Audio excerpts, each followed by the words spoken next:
Je m'appelle Théa Crémartin et je suis une femme. Si j'étais l'égale d'un homme, je ne me tiendrais pas devant vous. D'ailleurs, nous ne célébrerions même pas ce 8 mars, la journée internationale du droit des femmes. Mais en fait, quel droit?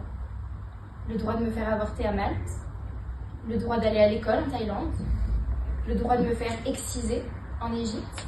Ou, suis-je bête, peut-être le droit de me faire violer en Inde, sous le seul prétexte que je suis une femme? Alors oui, mettons la femme à l'honneur.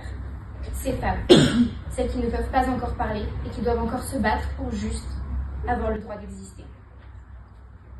Si la femme était l'égale de l'homme, en 68 jours, 25 femmes ne seraient pas mortes sous les coups d'un homme qui ne considère pas une femme comme son égale. Et ça, en France seulement. Car oui, la triste réalité de notre monde est qu'une femme meurt tous les 3 jours, à côté de chez moi, de chez vous, et oui, de chez toi. Depuis toujours, naître femme est synonyme de déception et d'angoisse pour les hommes. D'ailleurs, combien d'hommes avez-vous déjà entendu dire qu'ils ne souhaiteraient pas avoir de fille s'il avait un enfant? Moi, une centaine. C'est ancré dans les mœurs. La société réduit la femme au sexe faible et ce depuis bien des années.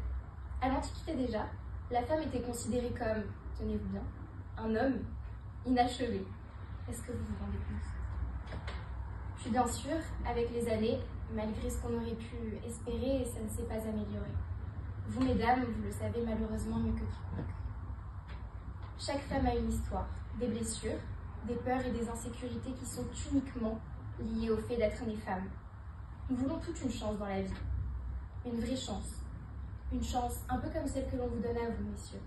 Une chance d'égalité, d'équité, pour un avenir que l'on se choisira.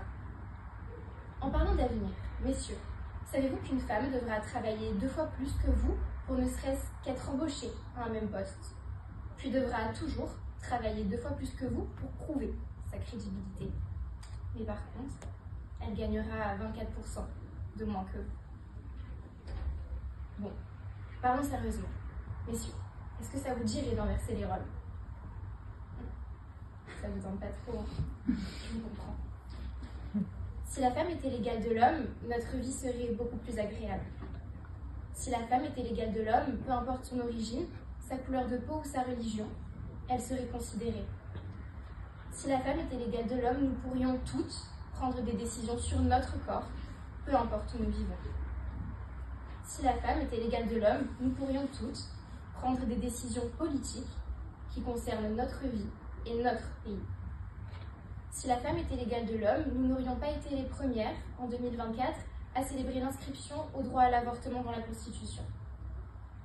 Ni la France, ni aucun autre pays n'a aujourd'hui atteint l'égalité des genres. Statistiquement parlant d'ailleurs, très peu de femmes ont malheureusement accès à ces droits.